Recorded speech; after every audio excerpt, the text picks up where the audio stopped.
Welcome! If you want to get iOS launcher on your Umidigi S2 Lite, at the first you have to go for the Play Store, then tap on the search pool and type iOS launcher. We are going to get this app from Lite developer.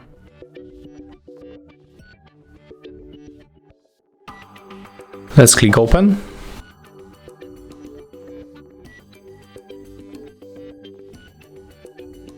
Then accept these permissions. Click on the home button and tap to iOS Launcher 14 and click always. Then tap that we got it, and after a few moments we will be able to use this launcher. And as you can see, here it is. We can change icons on the home screen, we can edit widgets. Let's go to add the batteries here.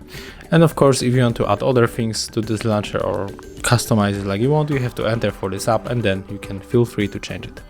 Thank you guys for watching, leave thumbs ups, comments and subscribe to our channel. See ya!